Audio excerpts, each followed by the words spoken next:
Hi guys, welcome back to the channel. It's Enrique here, and basically for today's video I want to walk you through some of the best email strategies, templates, and a little bit of why you should definitely be using cold email in your lead generation and client acquisition arsenal if you are running a marketing agency. It doesn't matter if you are doing SEO, paid traffic for e-commerce stores, whatever it is. Cold email is basically the way to go. And not only because it's actually really targeted, you are actually able to do omnipresent approaches. You'll see what I mean later on. And not only that, it's also the cheapest option for you to get clients. If you compare that to cold DMs and the amount of time that it takes, you compare your email marketing with, for example, paid traffic, of course, you're basically wasting money over there if you're just getting started, right? So let's hop to the computer and let me show you a little bit the process that we like to use. And most importantly, a little bit of how to actually apply this into your daily acquisition channels. So as you can see here, guys, cold email is one of the few logical approaches to get customers, whether that is at scale or for beginners. And I'll be honest, guys, if you have ever run ads in the past, you'll see that your ad, mostly on Facebook, right? Your ad accounts get shut down for whatever reason. You start getting banned from doing cold DMs, whether that is Instagram, Facebook. I am not really that proficient at TikTok, but I guess that something similar may happen over there. But you can see that when you're starting to do outreach, you actually want to be able to select the person you want to work with and actually be able to understand how to approach them in a proper way. And that's something that only do that with cold email, but is hands down the best option, right? So you can easily automate the outreach process when you are using cold email. And there is something that I want you guys to understand, and it is that automation is not the same as being generic. And this is something that I personally, coming from a really organic background, always struggled a little bit with. And it is because I was just unable to understand that even if you're doing cold outreach and automating your process using, for example, Instantly or Lemlist or whatever cold email platform you want to use, at the end of the day, you can, and you will see this a little bit later on the video, you can still do personalization. You can still approach your prospect in a really, let's say, organic and natural way. And that's something that I honestly want to challenge if you've been, let's say, on the fence of using cold email in the past. So let's get into the more meat and potatoes part of the video. And I want to start with this note over here that says that this video is not going to discuss how to warm up your emails, how to set up the KIM, how to set up the mark, SSF, or anything else, but you need to set this up in order to get results with cold email. So that being said, guys, if you are interested in me doing some sort of video in a really easy fashion so that you can get started with cold email, let me know in the comments, but we'll not cover that in this video. Note number 2, it is going to be that we'll also not cover list building, scraping, or cleaning in this video. We'll assume that you already have a list in place because, again, that's really a topic of its own, so we'll see at a different time. And finally, the third note I want you to take into consideration before we even start, it's going to be that inside of this video, we'll take a look at the cold email process in a really standalone fashion. That being said, of course, I highly recommend that you apply an omnipresent approach to your cold email campaigns. And what that means is that you can do follow-ups on Instagram or Facebook, Twitter, LinkedIn, etc., depending on where your audience is. And by the way, my dog is over there doing a little bit of a mess, but you already know how he is. Am I saying this? Because if you actually have this omnipresent approach, you will not only separate yourself from your competition, but it is like if you have 5 friends, maybe one of these friends uses Instagram, the other one doesn't even have an Instagram, they're always on Twitter, the other one doesn't have Twitter, they're only on WhatsApp, the other guy maybe is just on the phone, they don't use any social media at all. So what you gotta do is basically, like you would do with your friends, try to reach every single prospect in all the different channels. And the way we like to do this is by having a specific, let's say, approach with our list building. And I can just show you this over here for the sake of the example, right? What I like to do is, of course, I use myself as an example, but my name is Enrique. You can grab my last name here. You can have the URL of my business. You can, let's say, save the name of my business. You can grab my email. You can send me a DM on my contact link, which in my case would be Twitter. You can grab my phone, my city, and this is where the magic happens. You can use a personalized first line. So anything that you put in here is going to be appearing in your cold email campaigns. You can say something like, big fan of the dog you have in your house. Love that you let him take the star of the show in your videos. Well, with typos and everything, you get the point. If you use a personalized first line per prospect on every cold email campaign, the prospects you send messages to are going to feel like they are the only person that you're actually reaching out to, which is going to help you with your open rates, with your reply rates, of course, and of course with your client acquisition. So all of these things out of the way, let's start now with the templates, with the sequences, and the rules that I like to follow and that I like to apply with my clients whenever I like to run cold email campaigns, right? So number one, and this is the golden rule that always needs to exist, there are only two ways to win using cold email. And the number one, or the first way to do it, is by creating curiosity. And the second way is by having a great offer and testing different angles to see what is the approach that is going to click the most in your videos, right? Sorry, in your campaigns. We'll see both of these in action, but just to be really clear with number one, what that means is that whenever you're launching your campaigns, you actually want to respond. You don't want to be trying to sell your service, you want to sell the response.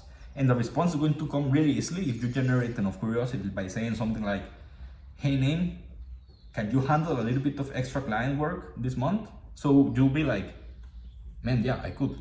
Like, even if I have clients, I could do more. Or I don't have clients, so I would actually love to handle client work, right? If you do something like that, most likely people are going to get back to you. Or you say something like, hi name, are you in a position to take more clients at the moment? Or hey Enrique, personalization, like the personalized first line that I showed you earlier. Are you running Twitter ads at the moment? So that's going to be something like, man, no, I'm not. Why? Right? And if you are an agency that sells and that runs Twitter ads, then guess what happens? You're going to be in a good position to pitch your service, right? Because once somebody replies to you, it's going to be way easier that they reply again to you, right? So that's what we want to do. Basically, just sell a response. This is the silver, as I like to call it, the silver rule, which, by the way, the fact that it's silver means that it's important, but it's not the thing that you have to always do, right? And it is that personalization makes you stand out a lot. And personalization can be like writing that first line for every prospect. It could be having, let's say, if you're running a campaign to a lot of agencies in Boston, then you can just create a personalization for Boston. I've never been to Boston, honestly, but what I'm trying to say is that if you know something about the city or about the specific location where your campaign is targeted, then you can comment something about that in such a way that people are going to actually feel like you're talking specifically to them, right? So that's what I'm trying to say. Now, let's hop into the cadence, right? Because here at our Funnel Scaling, what we like to do is basically follow something similar to this. Of course, I'm not going to give you the exact templates that we use. I mean, the purpose of every email is basically the same. Email one is always something about curiosity. And we will basically just say, hi, first name, are you currently, and by the way, I'm going to use the example of TikTok ads or Facebook ads or paid traffic for e-commerce stores, because that's what most people are selling nowadays when in their agencies. So I'm going to use that example. And maybe you can say something like, hi, first name, are you currently using TikTok ads or just Facebook ads at the moment? Cheers, Enrique. Of course, it means that whenever you build your list, you're going to target people that are already running Facebook ads. So that way you can, a lot of people nowadays are frustrated with Facebook and are really open to actually start using TikTok ads because they know the power of it. So I think that this approach is going to really easily get you responses. So this will be number one. Email two, for angle number one, and case study, right? So this basically could be something like, hi, first name, personalization. I manage a TikTok advertising agency for your niche. We also do shiny related thing to offer because we want to guarantee the best possible results. And this goes really in hand with the video that we published the other day, where we talk more about how to create an irresistible offer. And one of the key pillars that I wanted you guys to understand from that other video was that sell Facebook ads. You want to basically solve problems and get outcomes. Once you start running Facebook ads for e-commerce stores, for example, or TikTok ads, you will get a lot of leads. And yeah, you will get a lot of sales. You could leverage maybe SMS marketing or something like email marketing and grabbing the leads that you get via traffic and then send campaigns to them. right? So what I'm trying to say that if you also do that other thing, not only you're going to stand out from your competition, but you're also going to solve more problems, which is going to make your offer way more irresistible, right? So what you could say is something like, I manage a TikTok advertising agency for e-commerce stores, or even better, you say something for men's streetwear. We also do SMS marketing because we want to guarantee the best possible results. So that also signals that you know what you're talking about, right?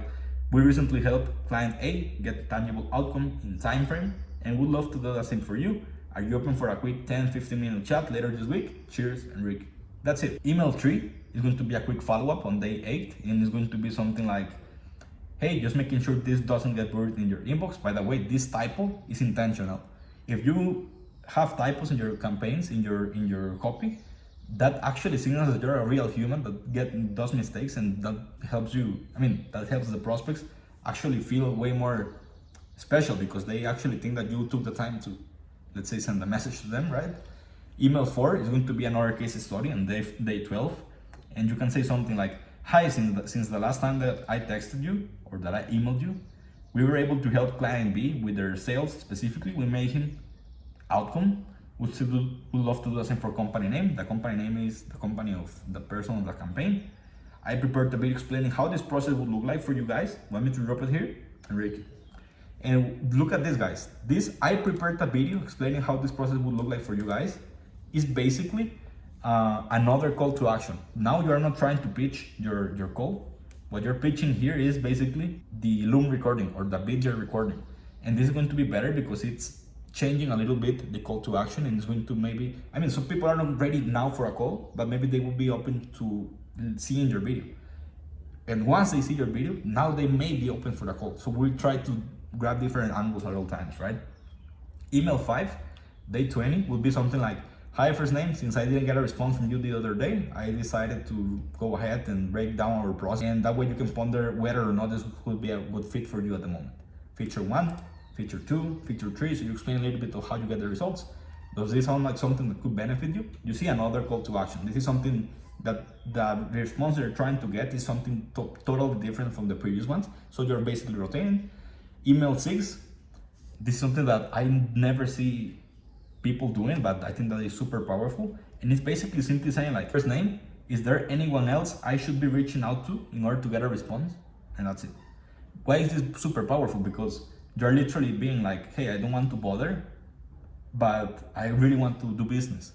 So is it you, the person that needs to talk with me, or not, right?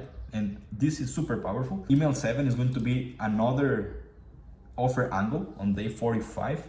And it's basically the same as email 2, but a different angle. So in the offer 2, we were basically saying, in email 2, we were saying like, hey, I manage a TikTok advertising agency for niche, and we do this other thing, and we really recently helped this other person. We want to say like, we bring in X amount of revenue of percentage extra using TikTok ads for your agency, or you don't pay.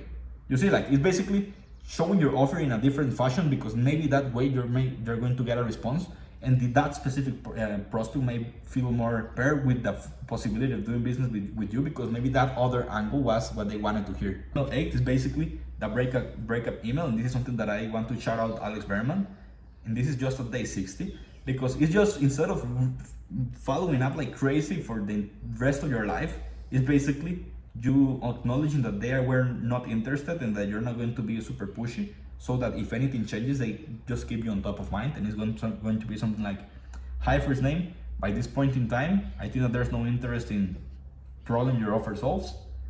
Completely understandable. Let me know if that changes by any chance. Okay? I promise that with this specific sequence and this order of cadence that we are currently using, we managed to get lots of responses, lots of book calls. But this is the thing, you need to A/B or split test your offer. It's not like you need to change your offer at all times. I'm just saying that you need to change the way you present it. So guys, as always, I hope that you enjoyed the video.